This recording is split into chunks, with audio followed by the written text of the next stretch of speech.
Now we have discussed the basic working.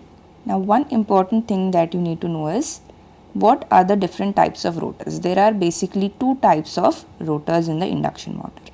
One is the squirrel cage rotor and other is slip ring motor.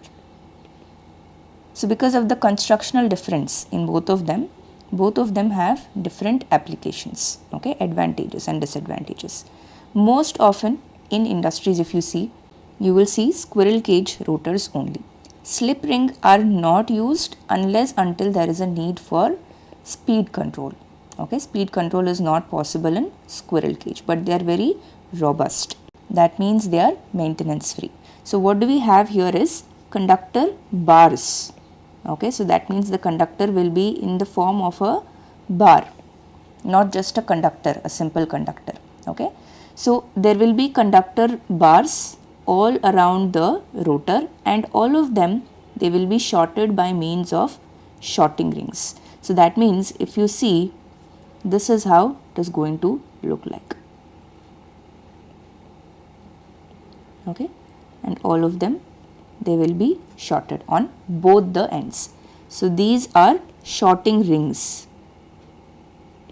So why do we short the conductors? So that they form a closed path. If current has to flow, then there should be a closed path, right? So for that reason we short the conductor bars.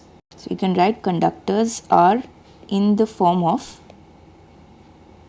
bars, and shorting rings are used to short the bars on either end to form closed path for rotor currents.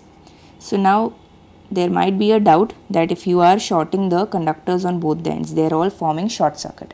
That is not the case. Remember that three-phase current is flowing. So three-phase current does not need a return path. So at any instant of time if you take, then in one conductor the current will be in one phase and the other conductor it will be in the other phase, so that at any instant of time if you add up all of the currents, then the result will be 0. That is what you see in a balanced three-phase current, right, three-phase system. So that is how you short them on either end, and it will form a closed path because it is three-phase current, it is not forming a short circuit here. Okay. Now what about the slip ring rotors? Here you are going to have a proper three-phase winding which will be in the rotor slots. Okay, three-phase windings placed in rotor slots. Now these three-phase windings, they will be usually Y connected in Y configuration. So what is this name? Slip ring.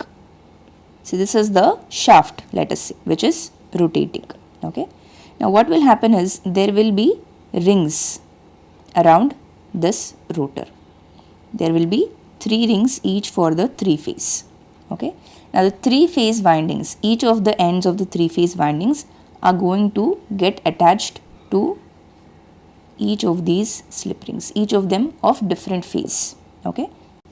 These conductors will now be slotted in these rotor. Okay.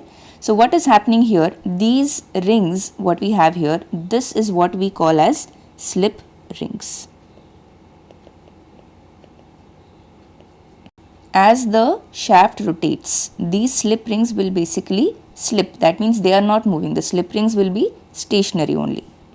This shaft here, this is connected to the rotor, and this will rotate while the slip rings will remain stationary. Now how the slip rings will slip on the shaft? By means of brushes. There will be brushes in between the slip rings and the shaft. Okay. So what is the advantage of this slip ring rotor? The ends of the rotor conductors, these are all rotor conductors, right? Rotor conductors, all 3 different phases. Now these are available outside. In a cage rotor, the conductor bars are not available outside. So what we can do is, we can add external resistance. It is possible to add external resistance. Okay, and when you add external resistance, what will it change? This will help in speed control. So we will see in the torque speed characteristics how adding this external resistance will help in the speed control. Okay, for now you just have to remember that this is the advantage. Okay, so you can write here, advantage of squirrel cage is that it is robust and it requires less maintenance, and this advantage is that it can be used in speed control. Okay, so these are the two different types of rotors and the advantages of each of them.